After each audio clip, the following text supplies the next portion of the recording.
Good afternoon. Today I'm joined by Department of Public Safety Commissioner Bob Jacobson, Colonel Schaefer of the Minnesota National Guard, and Colonel Bogojevic of the Minnesota State Patrol. This morning we learned that an ICE officer shot and killed someone in Minneapolis. My deepest condolences to the family, to the loved ones who had to learn about this tragic event on national television. We have been warning for weeks that the Trump administration's dangerous, sensationalized operations are a threat to our public safety, that someone was going to get hurt. Just yesterday, I said exactly that. What we're seeing is the consequences of governance designed to generate fear, headlines, and conflict. It's governing by reality TV, and today that recklessness cost someone their life. I've reached out to Secretary of Homeland Security Kristi Noem, and I'm waiting to hear back. Let me be clear, Donald Trump and his administration may not care much about Minnesota. That's been pretty evident, but we love this state. We won't let them tear us apart. We'll not turn against each other. To Minnesotans, I say this: I feel your anger. I'm angry. They want a show. We can't give it to them. We cannot. If you protest and express your First Amendment rights, please do so peacefully, as you always do. We can't give them what they want. The hearts and minds of the people in this state are on our side. To Americans, I ask you this: please stand with Minneapolis. To Minnesotans, know that our administration is going to stop at nothing to seek accountability and justice. The State Bureau of Criminal Apprehension are working on the investigation. We have activated the State Emergency Operations Center. State Patrol and Minnesota National Guard leadership is connected with the Minneapolis Police Department, the St. Paul Police Department, Hennepin County Sheriff's Office, the DNR, and Minnesota's Homeland Security and Emergency Management. We have activated dozens of members of the State Patrol's mobile response team. And from here on, I have a very simple message. We do not need any further help from the federal government. To Donald Trump and Kristi Noem, you've done enough. There's nothing more important than Minnesotan safety. I've issued a warning order to prepare the Minnesota National Guard. We have soldiers in training and prepared to be deployed if necessary. I remind you, a warning order is a heads up for folks. And these National Guard troops are our National Guard troops. They're teachers in your community, they're business owners, they're construction professionals. They are Minnesotans. Minnesota will not allow our community to be used as a prop in a national political fight. We will not take the bait. We will continue to update you, Minnesota, as we get more information. Now I'd like to turn it over to Commissioner Bob Jacobson of the Minnesota Department of Public Safety.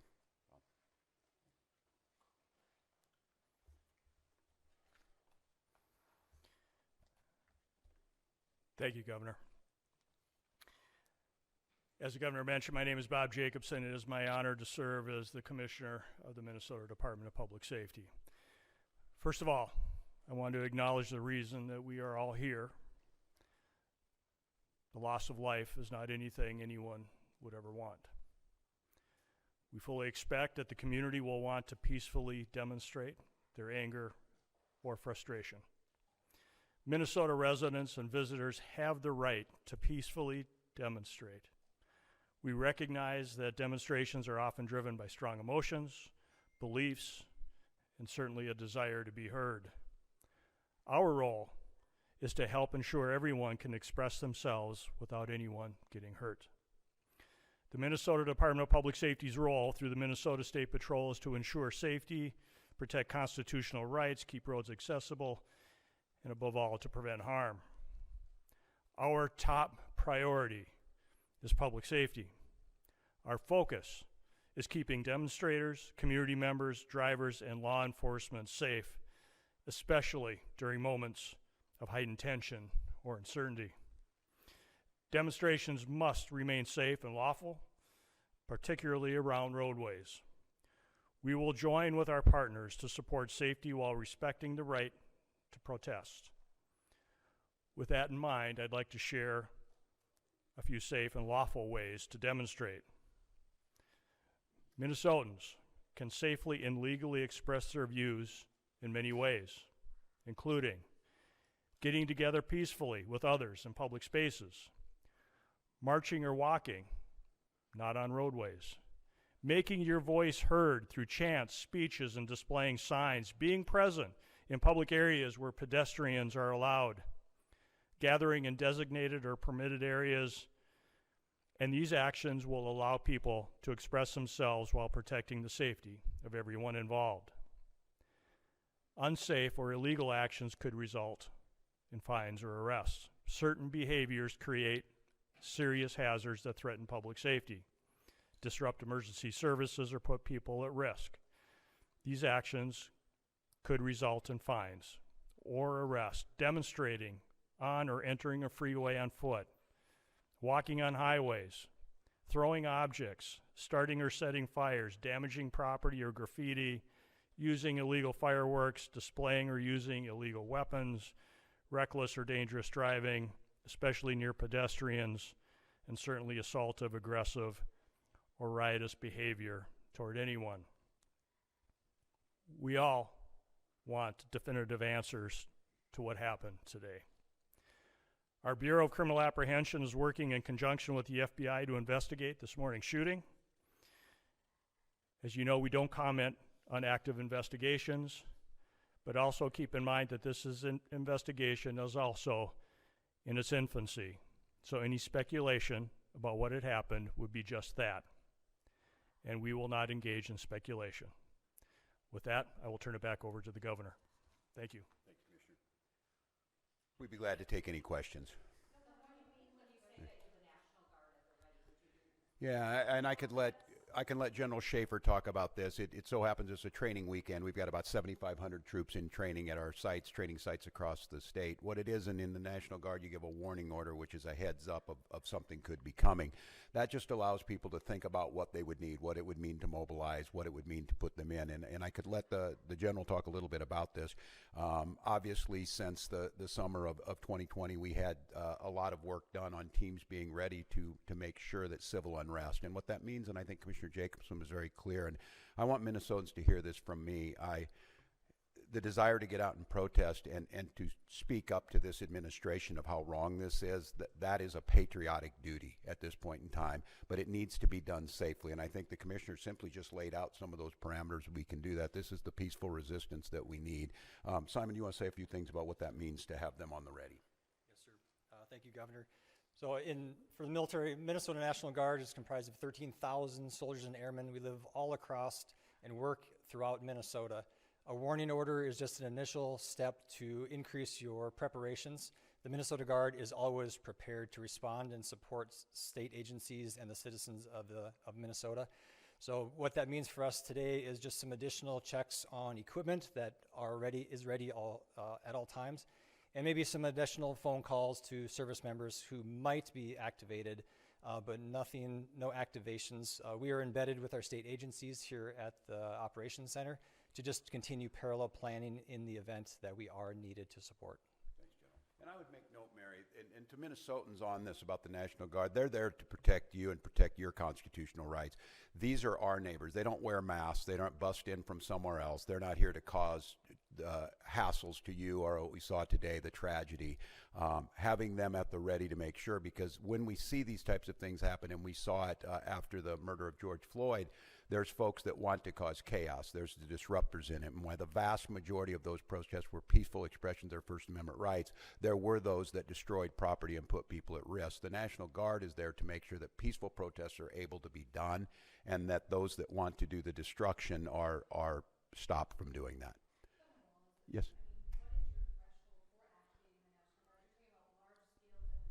Yeah.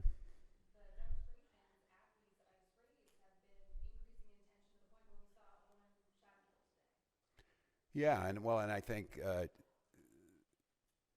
apparently by a federal agent, not by Minnesotans who were there to express their First Amendment rights. I think we've seen this to have folks ready. The gatherings that were down there today, I think this shocked everyone. People showed up as they should. There's people putting flowers down on a memorial. There's people expressing their anger. It's just as these situations develop, we decide when we need to move these people out. And I think the local reporters know well on this. Both unfortunately and for us, the upside of this is that we're very good and we've had practice at this. And I just want to, again, implore Minnesotans, I am not telling you not to express your anger or your frustrations or the outrage that we have. Look, this was totally predictable, as I said it yesterday, and it was totally avoidable. And I just want to remind you, too, that local law enforcement, we get no coordination. They don't tell us they're coming. They don't say why they're sending the largest deployment in American history to Minneapolis. They're not making us any safer. We don't have any of that coordination. They should be talking to us when we do these things. Let us know. We're going to be down here. This is going to happen.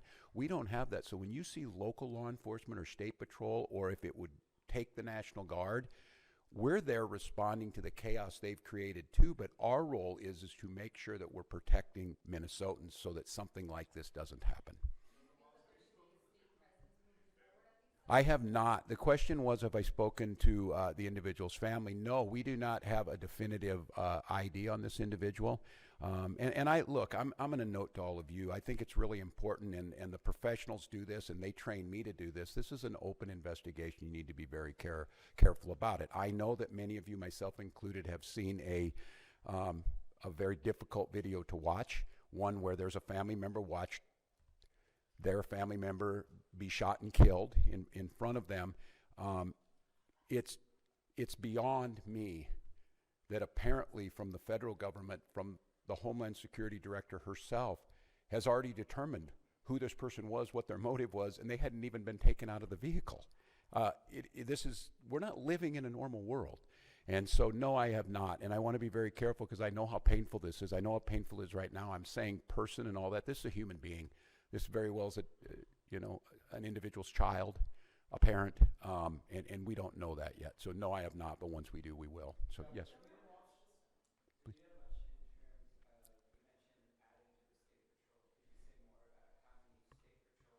Colonel, would you like to do that?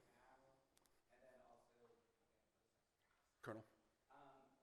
So the governor was mentioning mobilizing more of the state patrol. How many state patrol people are on the ground in Minneapolis right now? And should there have been more state patrol people on the ground a couple weeks ago when ICE came? So the question was, how many state patrol troopers have been deployed to the city of Minneapolis? Right now, we don't talk typical numbers because that is considered security information.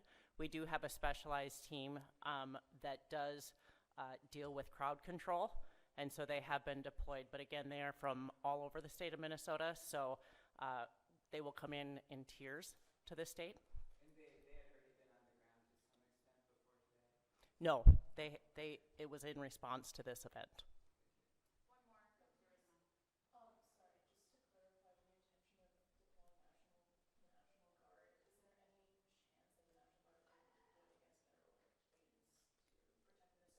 I'm sorry. What was it?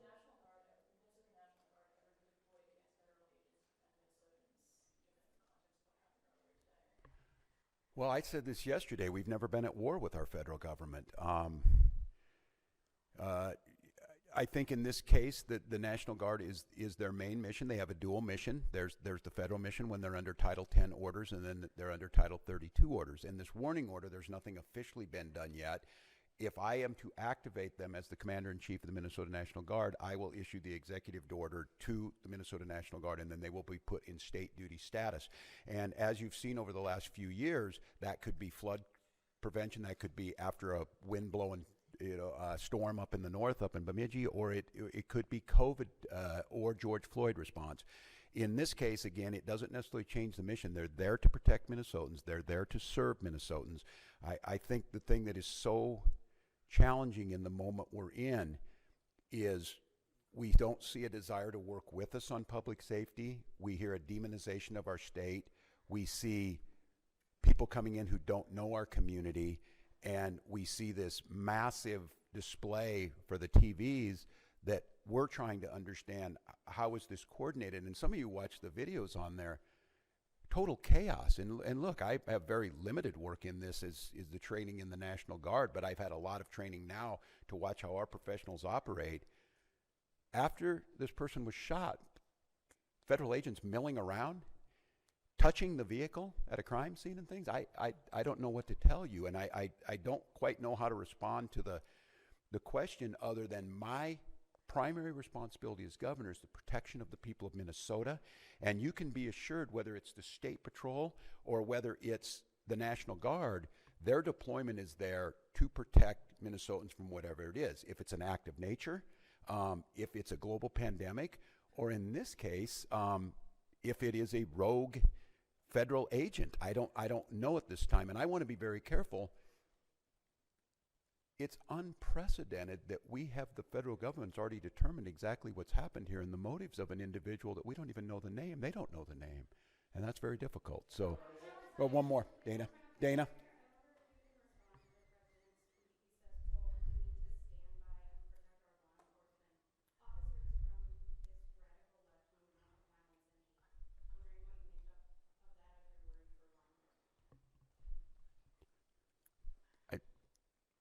Look, and I understand the uniqueness of this moment in this week, following this week, seeing what's happening in the backdrop of a show hearing in D.C. My job is to govern, and my job is to see what the facts are.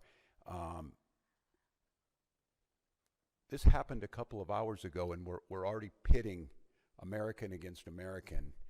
All of you saw a video in your eyes. We have a chaotic situation caused by the largest deployment in American history of federal agents into a community with no communication to locals. We had a chaotic situation where an individual is in their car, shot and killed. And so, look, I want to be very cautious here because Donald Trump will make this about me. He will make this about politics. This is about public safety, and this is about normalcy. To Americans who are watching this, if you're in Portland or you're in LA or you're in Chicago or you're wherever they're coming next, stand with us. Stand with us against this. This was so preventable, so unnecessary, and I don't know. I hope. Maybe we're at the McCarthy moment. Do you have no decency? Do you have no decency? We have someone dead in their car for no reason whatsoever. And I don't want to be right about this, but I said if they do this, they're going to create a chaotic situation where someone innocent's going to get killed. And they did it. And now we hear more political rhetoric. Enough. Enough is enough. And so to Minnesotans, don't take the bait. Do not take the bait. Do not allow them to deploy federal troops into here. Do not allow them to invoke the Insurrection Act. Do not allow them to declare martial law. Do not allow them to lie about the security and the decency of this state. And let's let this investigation play itself out. Let's make sure we protect our neighbors. I encourage you to use your First Amendment rights and all of your constitutional rights, but do so in a peaceful manner. We'll gather back with you as soon as we gather more information that needs to be put out. But again, stay safe, Minnesotans, and we'll be back with you.